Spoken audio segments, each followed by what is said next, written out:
Hello， 大家好，我是手作。那今天呢，来介绍这台自制 Squishy 贩卖机。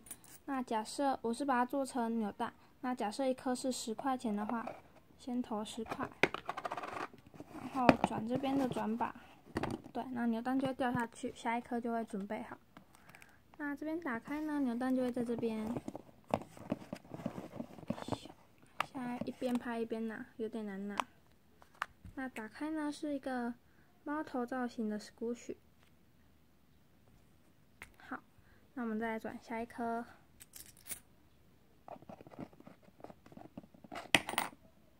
好，那转动，转错边，是转这边。对，那有的时候会因为这个大小刚好是容纳4颗，所以会稍微卡卡的。哦，就可以拿出扭蛋了。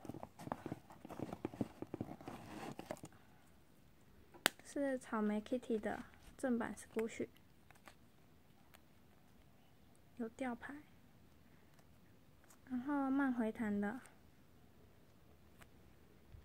好，那再来用下一颗，一样投进去，然后转动握把。那这边可以拉起来。从边边拉比较好。好，那一样打开扭蛋，里面是文字君的，哎，不对，这个是熊猫的，熊猫馒头。刚开始以为是文字君。好，那再投钱，然后转一下握把。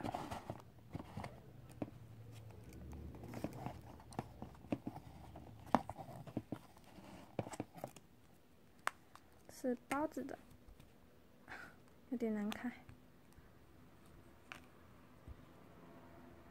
包子的，那剩2个，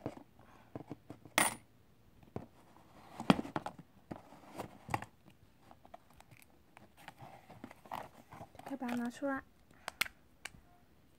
好，这个才是文字君的，最后一个。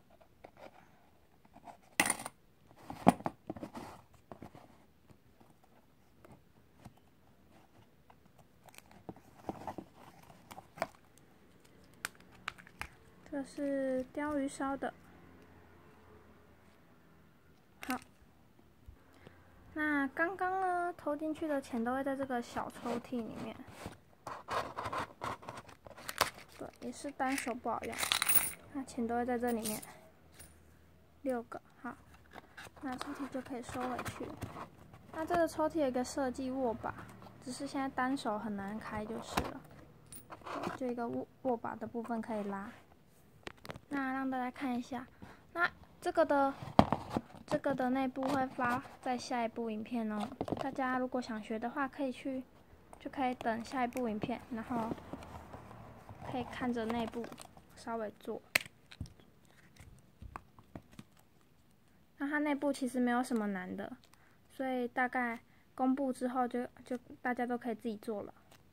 好，那这就是今天的自制 Squishy 贩卖机的介绍。那喜欢这部影片跟作品的话呢，可以帮我按个喜欢，持续看更多影片帮我按订阅，也可以帮我分享出去哦。谢谢大家的观看。